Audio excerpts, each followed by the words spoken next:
At Home takes you on a tour of the modern home, using each room as occasion to reminisce about the history of its tradition, thus enlightening you with how the amenities and comforts of everyday life you now take for granted have come to be. Bill Bryson is the megastar of curious, inquisitive, entertaining writing. Whatever the topic, he manages to make it come to life for the reader, as if he or she was the one doing all the exploring. A short history of nearly everything revealed a few mind-blowing facts about the universe and showed me even more reasons to be grateful than I already knew were out there. At Home is a historic sketch of private life, what happens behind those precious four walls we all call home. Bill takes you on a tour of his house, telling a story in each room about how it grew into the purpose we know and use it for today.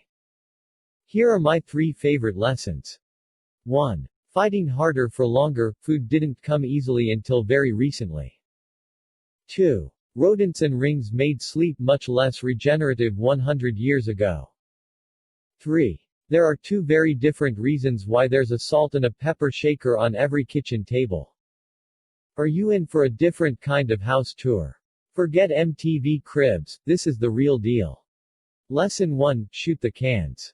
The struggle for food lasted longer than you think. The Neanderthals had a tough time filling their stomachs. Hunting, gathering, learning what's edible and what's not through trial and error. These were tough times, no doubt.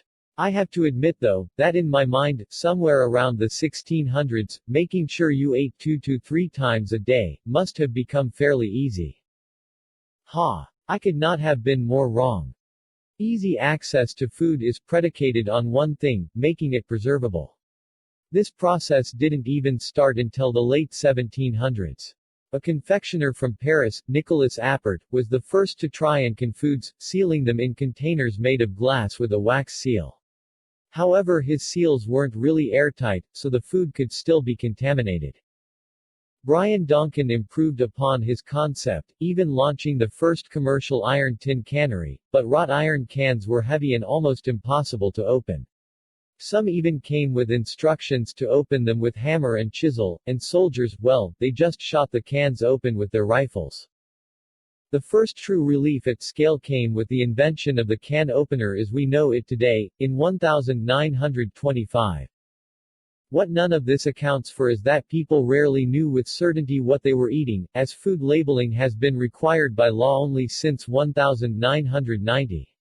Chalk was added to milk, dirt to tea and sand to sugar, to get more money out of less product. We now live in good times.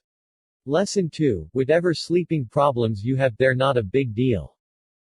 Today, mattresses are stuffed mainly with either springs or foam, and sometimes with a bladder filled with air or water.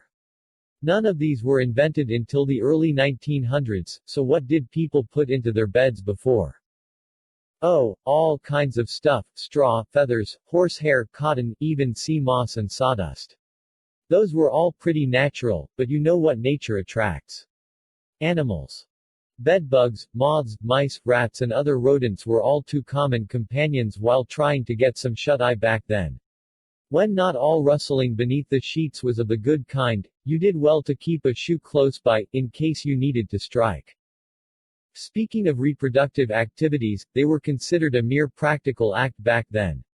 Having kids was good, but having fun while conceiving them. Nah. Women were told to avoid board games and reading, as those could arouse them, and since masturbation was also considered filthy and unhealthy, men had to keep their hands to themselves too. Worse even, to avoid leaky accidents at night, referred to as nocturnal emission, a penile pricking ring for men was invented. If your wiener swelled at night, its sharp pins would prick it to kill the arousal. Yuck.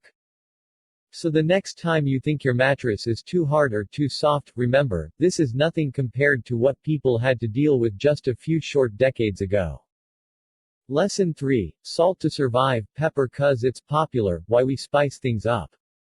Have you ever thought about why, of all spices, salt and pepper are the one on every kitchen table? Salt might be easy to guess, after all, it's crucial for human bodies to function. And even though we've only known that for a comparatively short time, we've been consuming salt for thousands of years. Some ancient, indigenous people went as far as drying urine to extract it. For many kings, amassing lots of salt was also a sign of power. However, there was one condiment with which it was even easier to show how wealthy and mighty you were: pepper. Originally popularized by the ancient Romans, who couldn't get enough of this stuff, prices reached crazy heights even back then. At one point, they offered an invading army as much as 3,000 pounds of pepper as a peace agreement. In 1468, the Duke of Bourgogne used pepper as a decoration for his wedding, 380 pounds of it. Way to show who's boss, huh?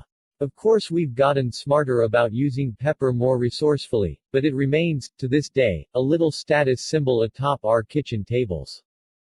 At Home Review. The summary of At Home was refreshing. When you have an "I want to learn something new, something totally unrelated, but no idea what" moment, this is the one to grab. Everything we take for granted today was once a life-changing innovation. It's important to not forget, and this surely will help you remember.